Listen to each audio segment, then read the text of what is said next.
નમસ્કાર દર્શક મિત્રો, હું જપન શાહ, કાનમ એક્સપ્રેસ ન્યૂઝમાં આપનું સ્વાગત છે।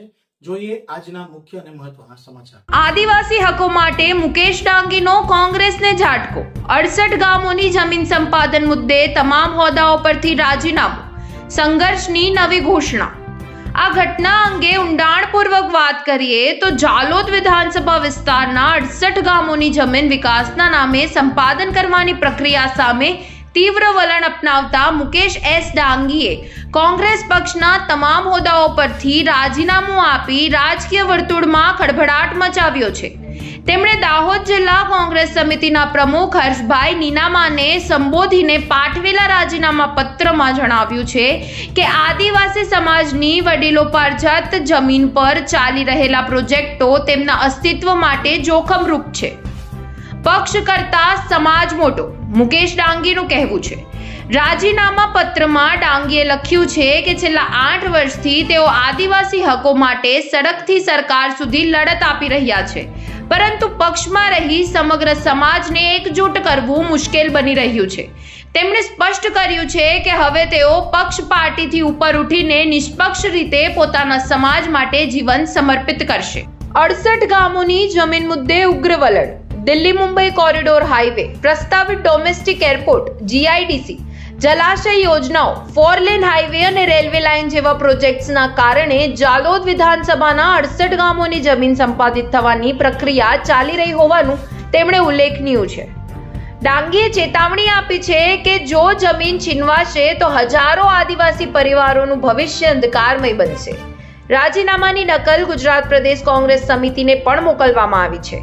આ ઘટનાએ દાહોદ અને જાલોદના રાજકીય માહોલમાં નવી ચર્ચા જગાવી છે અને આગામી સમયમાં આ મુદ્દે આંદોલન તેજ બનવાની શક્યતા વ્યક્ત કરી રહ્યા છે। રિપોર્ટર પંકજ પંડિત, જાલોદ। હું મુકેશભાઈ એસ ડાંગી। આમ દેખવા જાય તો વર્ષોથી અને મારા બાપ દાદાઓ પણ કોંગ્રેસમાં હતા અને હું પણ કોંગ્રેસના અનેક હોદ્દાઓ ભોગવી ચૂક્યો છું। હાલ સતત 8 વર્ષથી હું અમારા જાલોદ તાલુકાના જે અમારા આદિવાસીઓ છે એમાં વિકાસના નામે જમીન સંપાદન કરી અને આ સરકારશ્રી દ્વારા દિલ્હી અને બોમ્બે જે કોરિડોર હાઈવે છે એમાં અમારા આદિવાસીઓને પતાવી દેવાનું જે કામ કર્યું એ લડાઈ છેલ્લા 8 વર્ષથી હું લડતો જઈને આવ્યો છું અને ક્યાંક ને ક્યાંક પક્ષ મને એમાં અવરોધરૂપ લાગતો હતો, પરંતુ એક પક્ષમાં રહીને એક ચૂંટાયેલી હોદ્દા તરીકે હું લોકોને મદદરૂપ થઈ શકતો હતો। પરંતુ હાલ આ સરકારશ્રી દ્વારા ડોમેસ્ટિક એરપોર્ટ હોય, જીઆઈડીસી હોય, અહીંથી પસાર થઈને જતી રેલવે લાઇન હોય, જે દહેગામથી લઈને કુશલગઢ સુધીનો જે 4 લેન હાઈવે હોય, વેલપુરાથી લઈને મીરાલાલ પેટ્રોલ એટલે કે સંજેલી ક્રોસિંગ સુધી બાયપાસ હોય, વેલપુરાથી ધાવીડા સુધી 4 લેન બાયપાસ હોય, ડગેડિયાથી લઈને નેત્રંગ સુધી 4 લેન હાઈવે નંબર 56 હોય।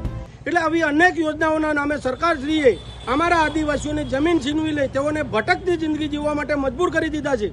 માટે હું એક પક્ષના કાર્યકર્તા તરીકે કોંગ્રેસ પક્ષમાં રહી અને મારા આદિવાસીઓ, મારા ભાઈઓનું, મારા સમાજનું જે લડાઈ છે લડી શકતો નહોતો। મને ક્યાંક ને ક્યાંક એવું લાગતું હતું કે જે તમામ મારા આદિવાસીઓ છે મારી સાથે જોડાવા માંગે છે, પરંતુ એક પક્ષના કાર્યકર્તા તરીકે એક રાજકીય લડાઈ બનીને રહેતી હતી।